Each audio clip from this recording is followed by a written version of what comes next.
The Accidental Entrepreneur is produced by Beinhacker Law and brought to you through our affiliate relationships with the following sponsors. One of One Productions, the New Jersey-based podcast studio that produces and edits both audio and video podcasts. They sell equipment for the average podcaster and have even created a guesting kit exclusively for our listeners. North Authentic, the conscious hair care marketplace offering the cleanest brands from around the world. The Healthy Place, the e-commerce site with thousands of supplements to help you live a healthier life, along with natural solutions for chronic pain, stress, anxiety, depression, sleeplessness, and much, much more. And be sure to support the podcast by ordering some logo merchandise from our online store. Listen to all of our sponsors' commercials later in this episode and follow their links in the show notes to learn more about their products and services. That was not where our partnership should lie. Right. We will never sell to Walmart, and we will not sell to the big box chains. Yeah. I've heard stories about all kinds of people dealing with companies like that, not just in your industry, but I mean, they just take advantage of suppliers and manufacturers all the time. Yeah. I've got stories. Yeah. Yeah. Now you don't manufacture, right? So when you were creating these products with the colors, you were working with the manufacturers to do what you wanted them to do? That's right. Right. And the prime manufacturer is my family. In Taiwan. Most of it comes from there? Yes. I remember going to them and telling them, I want a red walker. And they're like, red? Are you sure red? And I'm like, yes, red, like on a Mustang, red. Yeah. And so they were like, well, let's see how you move. They were skeptical, right. And I remember going to visit the factory and the whole place was like red walkers. Really? Because they're making why? Because now do they sell? They don't sell just to you. They're not your manufacturing facility. They're selling to all kinds of distributors, right? My family's factory only provides for us in the United States. Okay, so you're a Nova Products distributor location in the United States, and is it family owned, like the whole group? Yeah, yes. So the family owns the factories in Taiwan and Vietnam. Got it. I own the company here. But we also work with other manufacturing partners all over Asia. The information provided in these episodes is for entertainment purposes only. It is not a guarantee of success or to be construed as advice of any kind. You should always seek advice from local licensed professionals before making any decisions. The dictionary defines an entrepreneur as a person who organizes and manages any enterprise, especially a business, usually with considerable initiative and risk. People often start a business without much choice, perhaps due to a job loss or just being dissatisfied at work. And they come up with an idea they just know can be successful. They become entrepreneurs by accident. That is to say, their success or failure happens by accident, not with intention. My name is Mitch Beinhacker. I'm a corporate attorney and a business advisor. You're listening to The Accidental Entrepreneur, my podcast about how to achieve success on purpose, not by accident. Join me along with our monthly guests where we share our knowledge and help you get a hold of your business. And now on to today's episode. Hi, I'm Sue Chen. I'm the founder and CEO of Nova. We are a brand of over 800 products in medical mobility, bathroom safety, health and wellness. Think sexy canes, turbo walkers, and a super comfy cushion. I'm also an organic hazelnut farmer. A brand of hazelnuts called Love Hazelnuts because we want you to fall in love with America's best nut. All right. So today on the podcast is a special guest. I'll tell you why in a minute, but my guest today is Sue Chen. As she just said, she's the founder and CEO of Nova Medical Products. Sue is an Annenberg Foundation community champion, a YPO executive member, founder of Operation Blue Pride, and director of the Reef Czech Foundation and Wild Aid, which I hope she'll tell me about as we're talking. Sue is a finalist for the prestigious Ernst & Young Entrepreneur of the Year Award, recipient of the Community Leadership Award from the President's Council on Fitness, Sports, and Nutrition, and named one of the 10 most powerful entrepreneurs in Fortune magazine's Most Powerful Women issue.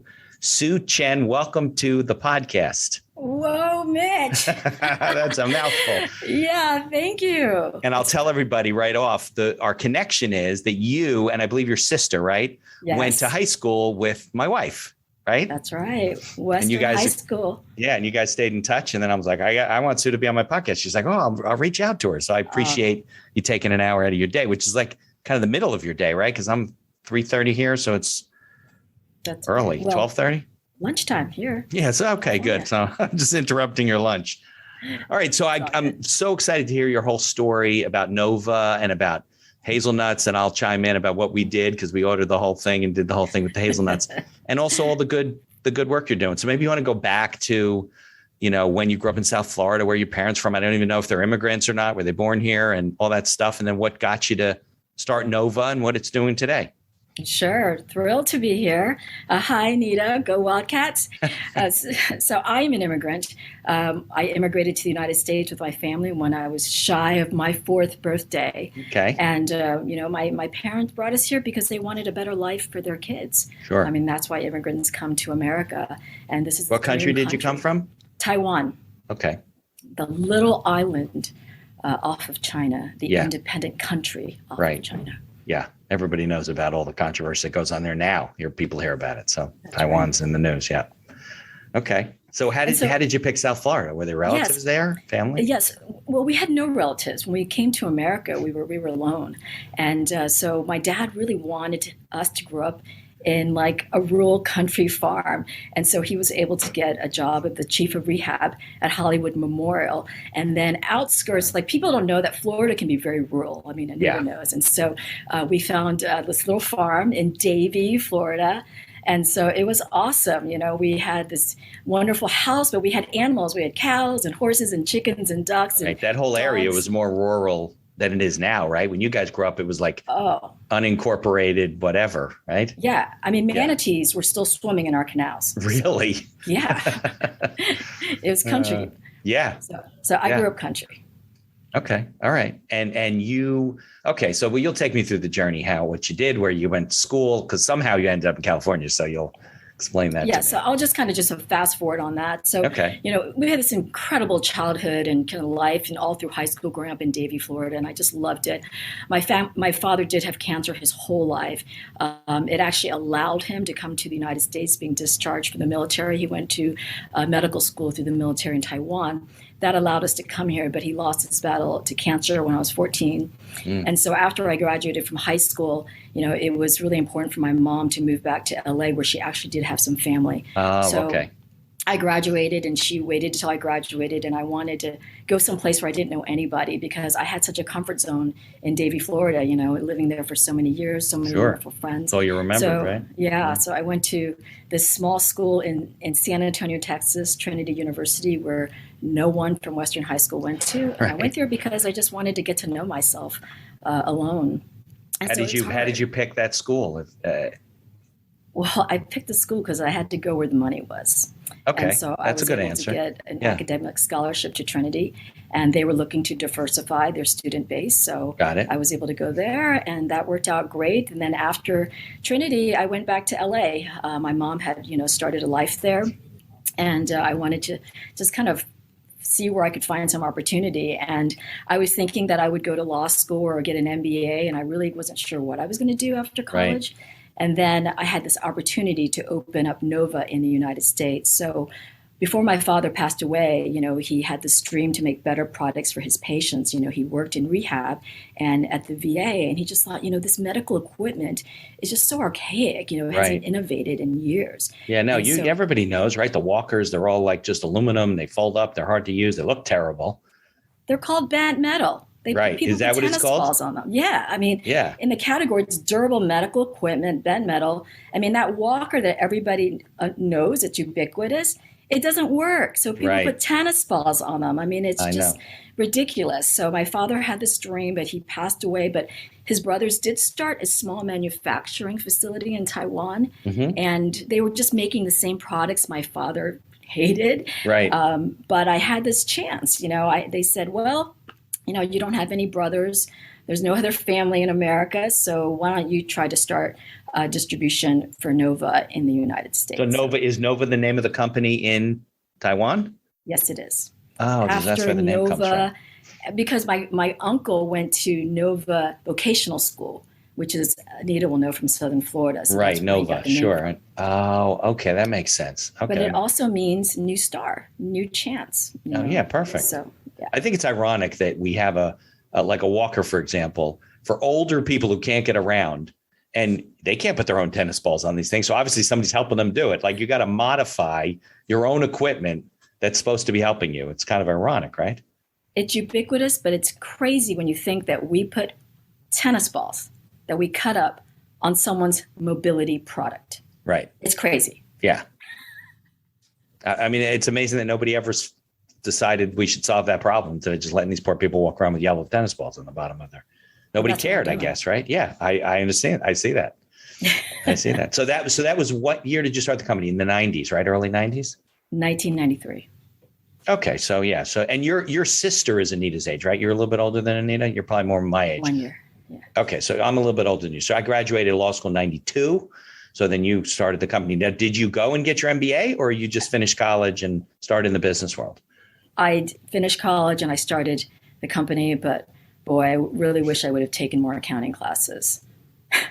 Yeah, I mean, I don't think you need your MBA to be an entrepreneur, but counting definitely, it all stops and starts at knowing your numbers, right? Sure, absolutely. Yeah. Okay, so it's been a while then. You've been running the company a long time.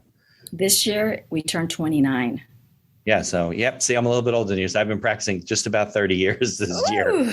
So there you go. Exactly. So do you remember what your first product was? Like, how did you get started? What was your first? Yes. So I remember all of our first products, and they were the bent metal, medical equipment. And the industry was really confusing to me because you think about just products and selling products in retail. Well, medical equipment, durable medical equipment, basically the model was reimbursement. So you have products, and what is Medicare going to pay for? Right. And that product has a code. And then you submit that code, Medicare pays a certain amount, and you give it to the person that supposedly needs it. Right. So it was a reimbursement model is what I entered into. And Medicare is only going to pay for this kind of walker or this kind of cane, very specific products. Yeah, it was like a prescription, basically, right? They're writing you a prescription. You don't go to Dick's Sporting Goods and get your equipment. Well, maybe you do now. I don't know. You'll tell me. Okay, so was it transformed? Was it a walker? Was it a cane? What was the? Yeah, so the first products we had were called bent metal durable medical equipment. So we had that awful walker in different sizes, commodes, crutches, canes, basically bent metal aluminum products in mobility and bathroom safety. So we had about 60, 70 products. So they weren't what they are today. When you got started, you were selling the same things, right? That you were just participating in the industry. You didn't at that point. That's right. We were just participating. Okay, I understand. And it felt very confusing to me. And then really kind of the game changer early on was there were these walkers, these four-wheeled rolling walkers that were developed in Sweden that the European market was starting to transition from a pickup walker to something with wheels. Imagine if you had wheels, you could actually move faster. Right. So my uncle said, you may want to try bringing in these four-wheel walkers and seeing if you could, move them in the U.S. market. So I brought in a container, couldn't move them because Medicare didn't know how to reimburse for it. Right. Yeah.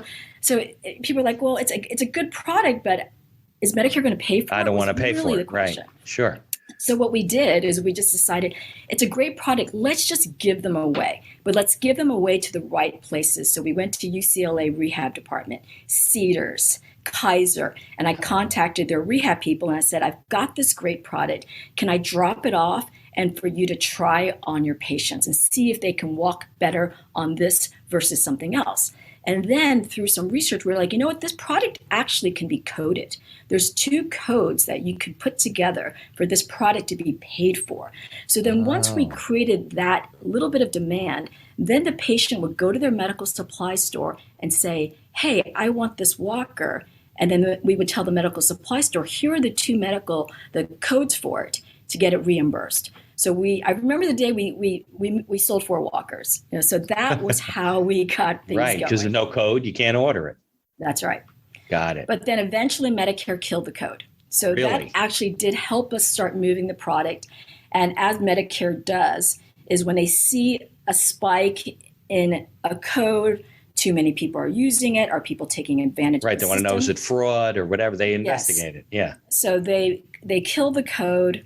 And then the reimbursement was just for that basic pickup walker with tennis balls. And so it was really hard to get it reimbursed. So that was the time we had to make a decision. We knew people needed the product. We knew people loved the product. We knew it helped them so much. So how were we going to get it to Americans? We thought, imagine if we could put it in a retail box and sell it at a store. Because our suppliers were medical supply providers. They didn't know how to do retail. They only knew how to bill a code. And getting them to take a credit card was something that was so foreign to them. So we decided, let's try retail. Let's put it in a retail box and try to get it in a retail store. And so we got it back in the day. Remember, Californians will remember Save-On drugstores. Okay. I think they're now CVS. So we were able to do a test pilot and get that walker actually into a drugstore. So these are people that said, listen, I don't want the Medicare walker. I'm going to buy my own walker. Like they couldn't get partial reimbursement, could you? You couldn't submit to Medicare and say, hey, give me the $100 or $50. It probably wasn't even that much for the walker. And then I'll pay the difference. You couldn't do that. No, we had to just sell it cash, just like any product that you would need. Right. Consumer products. And I remember this gentleman, because we put our phone number on the product. He came by to get a tune-up on his wife's walker that he bought at Save-On drugstore. And he said, I had no idea something like this even existed. Right. Until I was going to Save-On and I saw it getting a prescription for her. Right. So thank you for making this available. Nice. I needed this product for her. Yeah. It changed her life. Right. And so then we knew what our mission was going to be. We had to get our products from reimbursement to retail and get it to the consumer. Okay. Then that was, how long did it take you to discover that? That was about what year? That was in like 1997, 98, when Medicare started cutting the reimbursement and changing the code. So I think we got that product into Save-On around 1998. Okay. But was it still kind of just an aluminum gray product, or was it like fancier? It was fancy. Yeah. And so that walker that I told you that, the transformational walker with the wheels and the brakes. So we started making changes to it to really align with people's lifestyle. And the biggest transformation was to make the walker beautiful. Yeah. Like to make it red and add colors to it, which seems so normal and natural because we all love colors and we choose colors. But at the time, no one ever actually asked the consumers what they wanted, right? Because it was Medicare. And so because we put our 800 number on the product, we wanted feedback. And I talked to so many people, and I started going to assisted living centers to show people about the product. And I was like, people aren't old. They're not elderly. They're not disabled. They just have more years. Right. They have more years on the body. Yeah, that's all. But they're still want to feel good about stuff. Yeah, they're still stylish and sexy and cool. Yeah. And they want beautiful, cool looking walkers. Yeah, they want to feel good about what they're walking around. Look, there's plenty of times when my grandparents, my father even told me, get me Sue's number after you talk to her, because he's 78. He's got some health issues going on. He may need a walker at some point or a cane or something like that. Nobody wants to bring it. They leave it home. They're embarrassed. They don't want it to use until they really, really, really have to. And you can feel good about what you use. Well, that's actually one of the dangers is that there's so much denial in using medical equipment that it actually leads to falls and things that we can prevent. So our biggest innovation was changing the emotion around the product. Of course. From dread and denial to wow and love. Yeah. And by making a beautiful product that works well, that is just so innovative and cool, that changed how people felt about the product. And that's how it changed the family members. I would see grandkids be like, Grandma, your walker is so hot. Well, what's good about it is that we'll be old someday, and then I'll have to use a walker with Anita. And I could thank you for not having it look better, me feel better about using it. We'll get you his and hers. We'll bling your ride. I love it. So, okay. But that was a different, that's a bit of a risk, right? Obviously the easy route, it's not the good route, but the easy route is, right? You you go the government way, right? The doctors are prescribing it, the people don't have to pay for it, and it's all coming through. But you were now going down into a marketplace that kind of didn't exist, right? The demand was probably there, but the question is, would people pay for this stuff? And I guess you kind of tested it, right? And but you didn't really know if it would go long term. Well, it has taken us over a decade to build the retail path. Okay. And in that path, we've had relationships with the chains, with Amazon, but foundationally, our start was with the mom and pop medical supply providers. Right. There's thousands of them, and they have a heart for really helping people, but Medicare reimbursement really destroyed so many of their businesses. What if we can take those providers, and there's thousands of them, thousands, and transform them into retailers? Yeah. So that's what we've been doing for the last 10 years, is transforming providers to retailers, because that's really the place that if you have to get that walker for your dad, you want to go into a wonderful, loving, educated medical supplies store. You don't want to go to Walmart. You don't want to go to Amazon. Right. You want to go someplace where people care. So are there medical supply stores? Because when I think of it, I think of like my grandparents going to their doctor, right? Getting him telling you really need a cane to walk with here, writing him a script. And then what happens? There's a store that you go to. I don't even know where these things exist. So there must be a lot of these. There are a lot. So we now sell our brand into over 6,000 independent medical supply stores and independent pharmacies in America. Okay. So are the bigger ones carrying it too? Like does CVS carry it? Walgreens, or not really? We broke up with all of them. They get it, the cheap ones. They get the knockoff. Well, yeah, we decided that was not where our partnership should lie. Right. We will never sell to Walmart, and we will not sell to the big box chains. Yeah, I've heard stories about all kinds of people dealing with companies like that, not just in your industry, but I mean, they just take advantage of suppliers and manufacturers all the time. Yeah. I've got stories. Yeah. Now you don't manufacture, right? So when you were creating these products with the colors, you were working with the manufacturers to do what you wanted them to do? That's right. Right. And the prime manufacturer is my family. In Taiwan. Most of it comes from there? Yes. I remember going to them and telling them, I want a red walker. And they're like, red? Are you sure red? And I'm like, yes, red, like on a Mustang, red. Yeah. And so they were like, well, let's see how you move. They were skeptical, right? And I remember going to visit the factory, and the whole place was like red walkers. Really? Because they're making why? Because now, do they sell? They don't sell just to you. They're not your manufacturing facility. They're selling to all kinds of distributors, right? My family's factory only provides for us in the United States. Okay, so you're a Nova Products distributor location in the United States, and is it family owned, like the whole group? Yeah, yes. So the family owns the factories in Taiwan and Vietnam. Got it.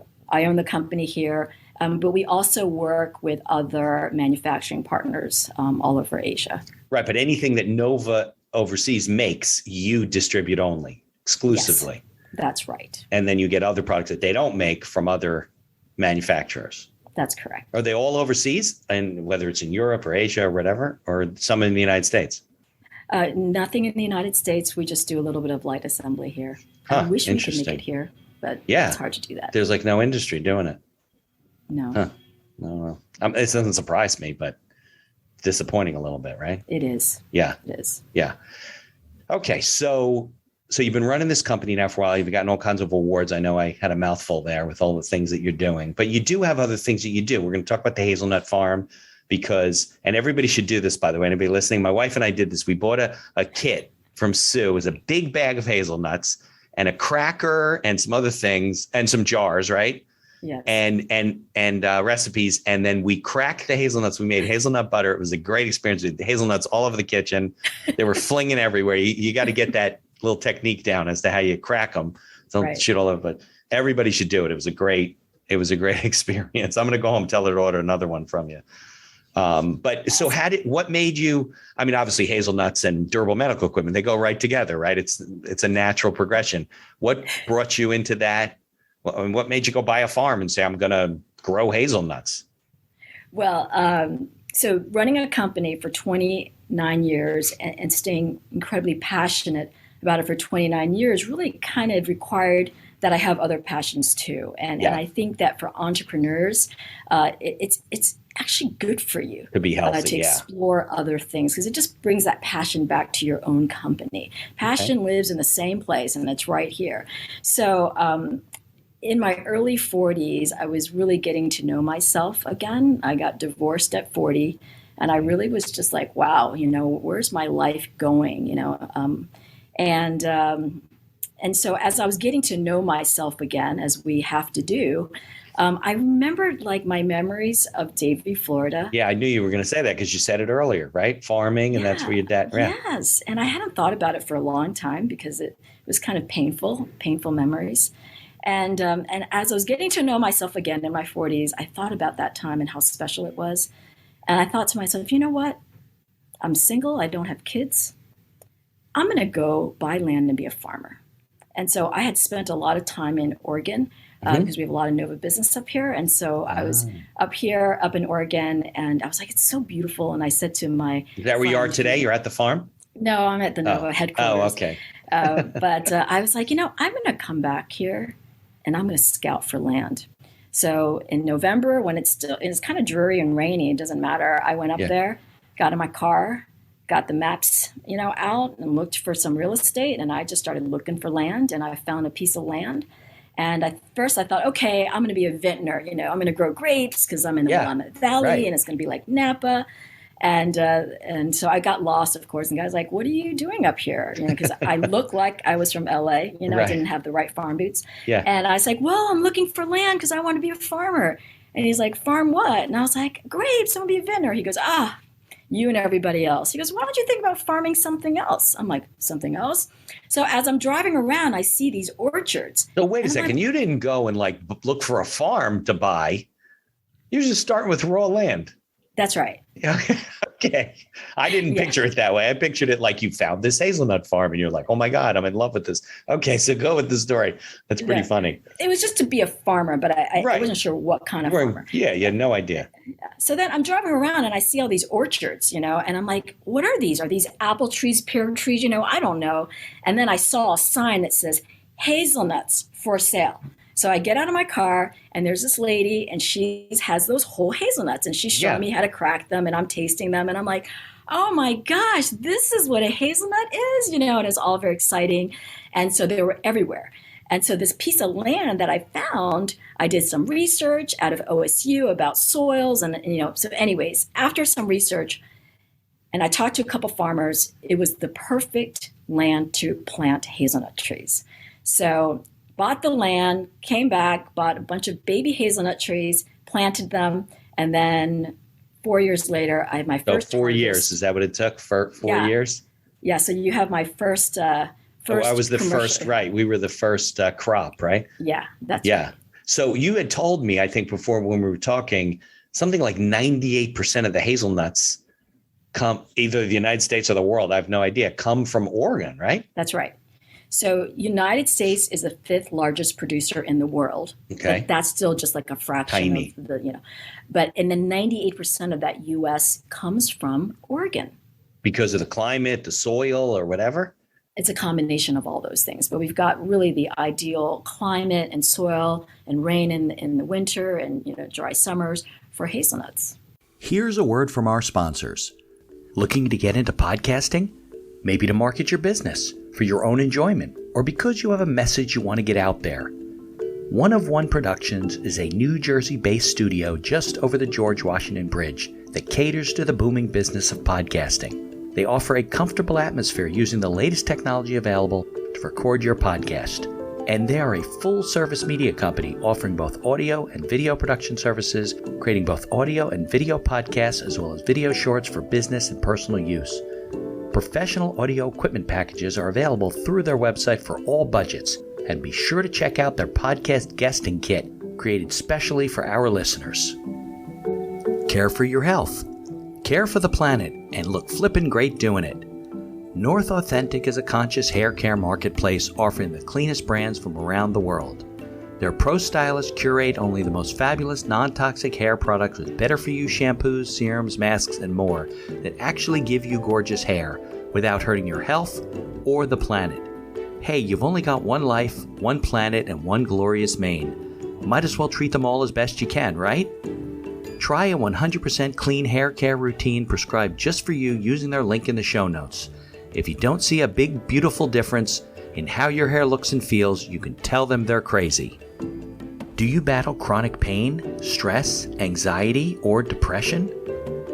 Well, if you take any supplements or you're interested in natural alternatives, you need to know about findyourhealthyplace.com. Find Your Healthy Place has thousands of supplements to help you live a better quality of life, as well as natural solutions for chronic pain, stress, anxiety, depression, sleeplessness, and much, much more. Need guidance? Use their live chat feature and talk to a wellness consultant right on their website. And be sure to use our coupon code TAEPodcast for all your purchases to get the best prices at findyourhealthyplace.com. Follow their links in the show notes to learn more about all of our sponsors. And now back to our show. So did you go and plant seeds in the ground, or you'd buy small trees? Or how did you start? Yeah, you buy, little trees. Yeah, so they're like a year-old trees, but they look like little sticks. And so when we planted them in the ground, I was like, they're just like little sticks, Right. And so I would look at them every day. And then in spring, they started budding and started growing. And now these trees are like all way taller than me. And I feel like I watched them grow up. I feel like I'm their mom. Well, you kind of are. Yeah, I am. Yeah. How many trees did you start with? 1,300. 1,300? Yes. And I think you planted a dozen trees and waited to see if we had hazelnuts. No, 1,300 trees. And I would check on every one. You obviously didn't do that by hand. Somebody helped you, right? Yes. Yes. Yeah. So there must be irrigation systems, right? That water the trees. And I mean, not watering around with a hose. So, right. So you have people, somebody who works the farm for you. We don't water the trees. So we're organic dry farming. Interesting. Okay. Yes. So, but the first 3 years we did water the trees one by one. We have a truck that basically has like a giant straw that gets injected into the ground and just pumps a couple of gallons. So in the summer when we don't get any rain, they need it in the first few years. But now, they've established a big taproot and a little bit of struggle, these last couple summers is kind of keeping these trees a little stronger. So we haven't really watered in the last They don't need a lot of water, huh? But they get a lot of water in the wintertime, a lot of water. And then in the summer, the tree just kind of uses that taproot to pull the resources it needs to survive. So it doesn't take a lot of love and care of the trees once the tree's established. Well, what takes a lot of love and care is just kind of the management of the trees. And so there's a lot of mowing, to try to keep that ground clear. And also going organic is just a completely different process. So no pesticides. That's what organic means, right? No sprays. No pesticides, no herbicides. Most organic farms, you'll look at the floor and they're just completely, free of any weeds or grasses because they spray and they kill everything. But to me, it just didn't seem logical that you would spray the ground to kill the weeds, but it wouldn't affect the soil or the trees. It has to, right? Of course it does. Yeah, of course. But it didn't feel right to me, and it just felt wrong. And I felt like the trees didn't like it. I know that sounds kind of corny, but I feel like I'm their mom and they tell me.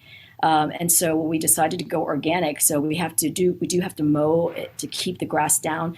And then the tree is really a bush and there's little suckers that come out. And a lot of the farms just spray it and kill those suckers, which I know damages the tree and the soil. So we actually have to go in and manually cut in all of those. Because that sucks away from the main part of the tree, right? Because it's like drawing on the resources of the tree. So you got to cut them back. Is that why? That's correct. Yes. Yeah. Okay. So since we're talking about hazelnuts, so when we get the hazelnut, it's like this hard shell, right? And you crack it in the nuts inside, but that's not what grows on the tree, right? It's like, isn't it something wrapped around that? No, it's just the hard nut. Yeah. So the nuts that you got to your house, that's what they look like when they fall off the ground. So you pick them up on the ground, or is there screens or netting underneath the trees? No, you just pick them up off the ground. So what we do, it's actually a pretty cool process. Okay. So I don't know if your listeners are into it, but. Well, they're going to be into it now. Too. I'm interested in it. So I don't care. Okay. So when the nuts are ready, it's a hard nut to crack. So the nuts eventually, turn brown and hard. And when they're ready, guess what they do? They just fall to the ground. So Okay. once they fall to the ground, then we're just dealing with like squirrels and birds, trying to eat your nuts. So, But they're pretty hard though, right? I mean, can a squirrel crack one of those open? Oh, they can. Yeah, they can. Go All right. nuts. They go nuts, literally. So the nuts fall to the ground, Okay. and we wait for most of the nuts to fall on the ground. So you're And not once- picking them off the tree. No, they just fall. Okay. Okay. So once they fall to the ground, and it's just like raining, all the nuts are on the ground, then there's a really cool machine called the Monchero. And the machine, first thing it does is it sweeps out all the nuts from under the tree. So it goes under the tree and it sweeps the nuts under the tree so they're all positioned in the middle of the aisle. Then it turns on another contraption. It's like a transformer. It's so cool. Then it goes through the aisle and it scoops up all the nuts. And it kind of has a weighting device where if it's about a weight of a nut, those nuts go into the bin. And the things like the husk and the leaves that are lightweight, that just gets blown back out to the orchard. And so we're able to collect all the nuts with one guy, one machine, in about 4 or 5 hours. And they're pretty much clean, like in terms of the bins of nuts have just nuts in them for the most part? Nuts, there's some rocks and stuff in there, but they're not clean. So they're really dirty because the soil's there and everything. So then the next step is we've got to wash them really, really well and then kind of let them dry in a dryer. And once that's done, then that nut and that shell preserves for 2 to 3 years. Okay, I see. So because so it's a business, right? I mean, it's not just for fun. So not everybody just buys a sack of hazelnuts that like we did. So who are your buyers? Who are your customers? Well, so this is a part where I am learning. Okay. And learning about farming. And it's really interesting because much of what the hazelnut industry has to do is similar to other industries that are facing all these pressures. It's really hard to be a farmer in America. Yeah. It's really hard to survive. It's hard to make money. And I'm seeing that, so you don't have a lot of options as a hazelnut farmer, and you have to do things to really reduce the cost. That's why it's hard to go organic, because it's expensive. And so you're really dictated by the market price of what they're buying. Right. You can't sell your hazelnuts twice the price because you raised them organically, right? I can't, they basically go to a packer. Yeah. And everybody sells to that packer. There's a price that the market commands that year, and they take everything and then they handle all the distribution. So you really only have one channel. So you're just selling the raw goods to the packer. Then the packer sells them to whoever's doing whatever they're doing with them. That's right. Okay. And most farmers do that, whether it's beef farmers or, corn farmers, they sell to the packer and they can kind of control the distribution. And so I really wanted to explore other ways that we could sell our hazelnuts. And so that's why we have a website, and we sold some direct to container and try to think of ways like the nut butter kit that we can move the nuts. So I'm exploring. I'm on that path of figuring things out with this hazelnut business and seeing if, well, you're a business. You're an entrepreneur. So you're not just going to pick up nuts and send them out. You're going to figure the business out. So I think it's interesting because hazelnut flavoring is pretty popular. I mean, people put hazelnut in their coffee. People eat hazelnut ice cream. There's that chocolate spread. There's one that's almond, but there's one that's Nutella. Exactly. Is hazelnut in Nutella? Yeah, but it's really bad for you. Yeah, no kidding. Really? Yeah, I think the only thing worse than that is marshmallow fluff. And usually people put the two of them together. Well, that's why Nutella is so bad for you. That's why you can make your own Nutella. And so that kit that I sent you, if you just added real hazelnut. If you just added a little chocolate to that, you just made your own household Nutella. Right, because Nutella itself has like hazelnut flavoring, right? It doesn't have real hazelnut in it? Well, I just challenge your listeners just to look at the back of the label. Yeah. Number 1 and number 2 is palm oil sugar. And then there's going to be a little bit of hazelnut in there, but it's certainly not a primary ingredient. Right. And by the way, hazelnut butter, we made it. It's very good. And we don't know what we're doing, and it was good. We just followed your instructions. We didn't know. Yeah, it was a lot of fun. Okay. So we're going to put a link in the show notes. People can go to your farm and they can order your nuts, like a bag. You got to get a big bag because they they whittle down to, you only get so much out of the bag. And they can check out Nova products, right? NovaJoy.com is the website. That's right. Okay. Right. So let's talk about some of the other things that you're doing, because you're a shark enthusiast, right? You like the mother of the shark, you save the sharks, you swim. There's a picture of a shark. It looks like it's fake. You stand like the shark's just fine with you standing next to it. So it's like a great white shark. I had built a relationship with that shark over the course of that week. So we knew each other. Okay. Until it eats you. How do you build a relationship with a shark? Well, sharks don't like to eat people. That's good to know. Yes. So thanks for bringing that up. I wasn't sure you were going to bring that up, but yes. No, I want to talk about it. Yeah. I'm a shark advocate, and it's something that's so important to me, and I think important to share. They're a vital creature in our ecosystem. They've been on this planet for 400 million years for a reason, keeping our oceans clean and healthy, but they've been demonized so much. And Shark Week. Oh my God, demonized. But really, it's not just that they're demonized and we allow these atrocities to happen to them, but shark fin soup, which is this dish that was consumed by the Chinese, but mostly by rich and royals. But, with the Chinese economy booming this last decade, people serve shark fin soup all the time. And that's led to basically the decimation of so many shark species for their fins. It's horrific, absolutely horrific. And it needs to stop. I want to eat shark fin soup. Is it good? No. It's horrible tasting. It was just a status symbol. But I think that's why it's so important for people who do love sharks to educate people on the facts of sharks. And there are just so many myths. I feel like they're the most misunderstood creature on the planet. They're not man-eating machines. They don't want to eat you or Jaws. me. They want to eat a seal. They want to eat a diseased, dying fish. Most sharks don't even have teeth. But, I'll give you this fun fact.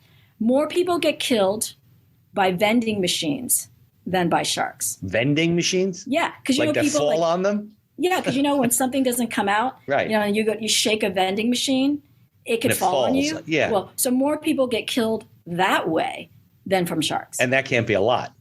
It can't be. Well, that's the point. Yeah. So because the news sensationalizes things. That's why, and the movies and TV. If you think of sharks, you think of Jaws growing up and stuff like that. Like you're going to go to the ocean, they're going to come and eat you. That doesn't happen. So, yeah. I mean, look, there are shark attacks, but they're, a couple. They're not thousands. No. And it's always mistaken identity. Sharks are curious. So they'll take a bite. Like I always say this to kids because I do a lot of shark education for kids. Mm-hmm. Imagine you bite into something that you think is your favorite food. You think it's a hamburger. Yeah. Somebody shoved a Brussels sprout in there. You didn't know when you hate Brussels sprouts. What are you going to do? Spit it out.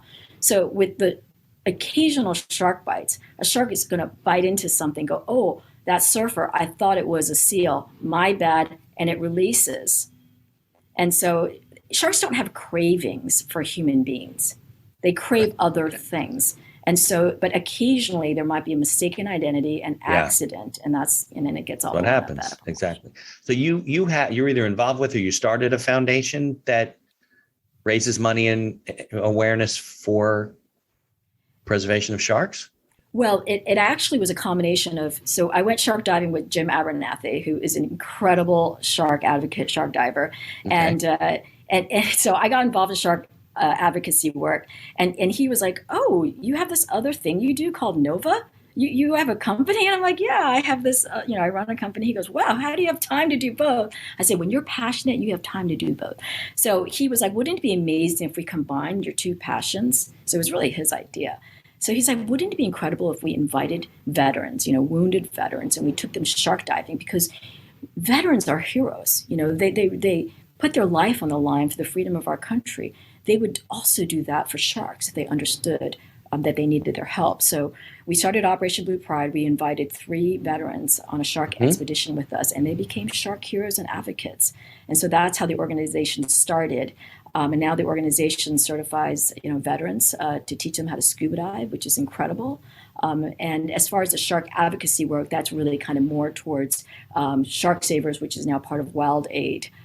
Does a lot of the work for shark education and advocacy. Now, is the connection with Nova because wounded veterans need medical equipment? Is that where that makes sense. That's right. And so since then, I've got involved with dive pirates and provided equipment for the the divers for dive pirates so they can actually go on dive trips and, scuba dive and things like that. So it's been a really awesome intersection of together. Passions. Yeah. Yeah. Except the farming, but the farming fits together with your childhood. So farming's just fun. Just fun. Were you doing the farming at the time you were doing the sharks, or that's the third thing? The sharks came before the farming, but now I just do all three. I just feel so blessed, so fulfilled, just doing things that I love. Yeah. Well, if anybody wants to see more, go to your website, and you got to go to your page, and there's that great picture. What's the name of the shark? Gracie or something? It's a tiger shark. Well, her name is Emma. Emma. Okay. Emma, and you're like standing next to the shark under the water. It's the craziest thing. Like you both like posed there, or there was a glass wall in between you. I don't know. Well, it wasn't. You were under the water. It was an incredible experience because we finished our dive. I came up and I still had a lot of air left. So the captain's like, hey, you want to go back down?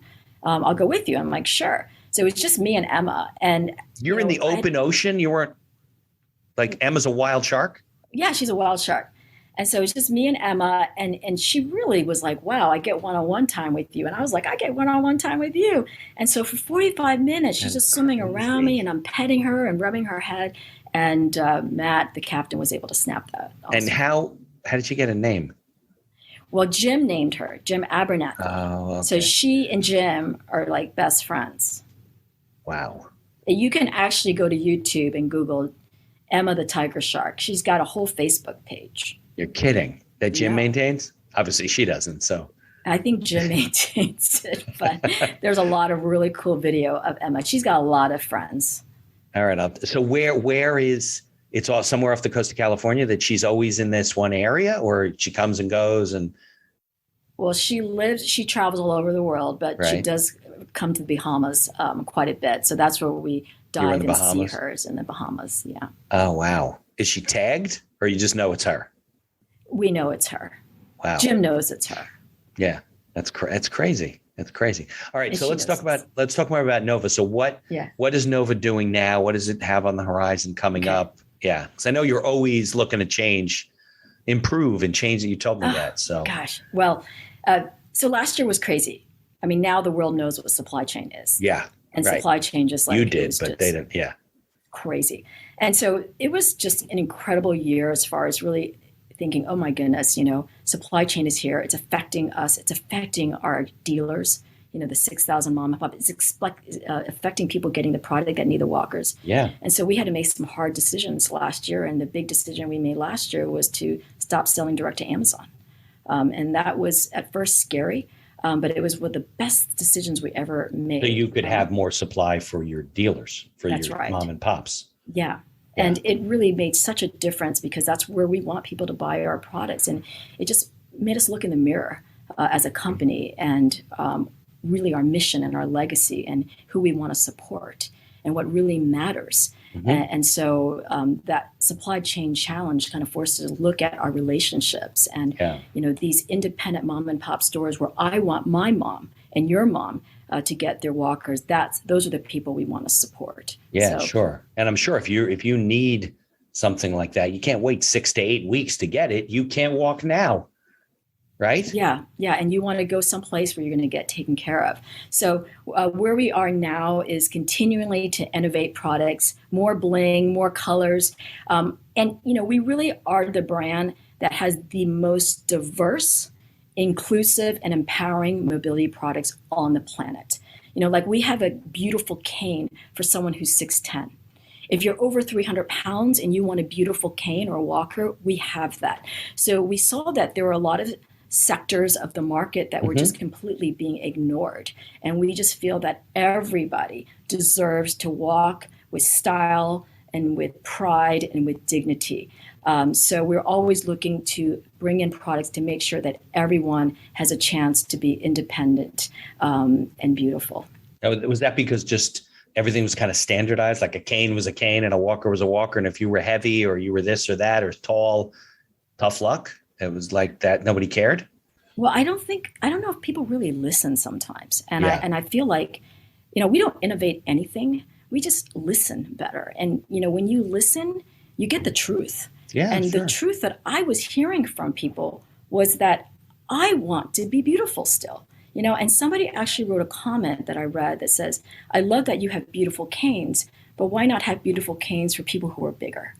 And I was like, yeah, why not? Right. So I feel that Nova's greatest innovation has been our ability to listen and be in the trenches and connect with people emotionally and get their truth and then expedite it and execute it with products. Right. Well, isn't that, that's true for a lot of businesses. Of the entrepreneurs that I've interviewed, and I told you we hit 200 a couple episodes ago. Congratulations. Yeah. The ones that are the most successful are always listening to their customers, always asking the question. And they don't ask 5 and think that that's the answer. They're always looking to improve what they have and listen to what the people's needs are and see if they can meet those needs and do it profitably, obviously. It's the ones that take it for granted and think, oh, well, of course, we're just going to market this more. We need to advertise more, and not listening to their customers that struggle. And then when things like you said happened during the pandemic, the ones that weren't listening to their customers, that weren't in touch with their customer base, couldn't figure it out, maybe out of business now, That is so true. The answers, the solutions, the future is right there if we just care enough to really listen. Yeah. So that is something that also drives the passion, because if you really listen to somebody with love and you get that truth, what happens is you start getting passionate. So when people would come and tell me, did you feel good about what you're doing? Yeah, I would get passionate, and that passion turns to courage, and then you have the courage to do something. And then that courage becomes gratitude, because then you can see what you've done. So it's kind of this, I call it the power loop, love becomes passion, passion becomes courage, courage becomes gratitude. And then that's how you keep innovation happening and that connection with the customer. I would guess that that the mom and pop customers that you have were very appreciative of the fact that you recognized that you wanted to help them to stay in business and to keep serving their customers. Because look, it's very easy to, I don't know if the old people are going on Amazon, but their grandkids or their children may be going on Amazon. It's very easy, right, to pick something out and have it sent and whatever. You wait a long time, but that's not really where these people get taken care of. And that's right. They're getting driven out by these virtual companies. Yes. Now the product's still available on Amazon, but they're available through mom and pop third-party sellers. Right. They have Amazon Marketplace, right? Exactly. Yes. Yeah, that works. And so to your point when you asked that, yes. And that, when you think of, when you've had a business for decades, you start thinking about your legacy. What is it that you want to leave? And Amazon doesn't care about Nova. They're not our legacy. Walmart, certainly no, not CVS. But I think about these thousands of small businesses, and to be able to support something they care about so much, which is helping others. Yes, they appreciate it. And that's my legacy. Yeah. So, it feels good. Well, I can't thank you enough for taking the time to talk to me, to share your story, to bring all the stuff to the world. And I'm excited. I don't know what holds for you next, but I'm sure it's going to be something else. Are you still running Nova day to day? Yes. Do you have any plans to, you have no plans to slow that down? No plans. Okay. In fact, I'm probably crazier than I've ever been, crazy in a good way. Yeah. Just busy and busy. I have an amazing team of people that run this company. And so now I really get to focus my time and energy on what really matters to our customer base, our dealers. So I really have become the chief education officer. And my mission at Nova is to help them with their businesses and help them with their retailing so they can become more successful. Yeah. Well, it's about the big stuff when you're not worrying about if there's toilet paper in the ladies' room. You're worrying about the big decisions of the company. I mean, that's what happens when you grow a company and it's successful. Yeah, no, I love it so much. And it's, for me, my priority is just people. And so when it comes to my time is with my staff. That's why I'm here in the office, because it's important that I'm here. I'm engaging with them, they're seeing me, and also with our dealer base. What do you think is one or two things that you've found was the most difficult, if you're giving somebody advice about starting a business or going into business for themselves as an entrepreneur, What do you think the one or two things are the most difficult about being an entrepreneur in business? Having looked backward now. Yeah. I think you're so hard on yourself. You're so hard on yourself. And we spend so much energy with limited information. Something may have happened, just beating ourselves up. And that takes an enormous amount of energy. Right. And it takes from you. So my advice would be, usually something happens and it just rocks your world, right? But really, if you just look at just the facts of what happened and just take that data and just go, you know what?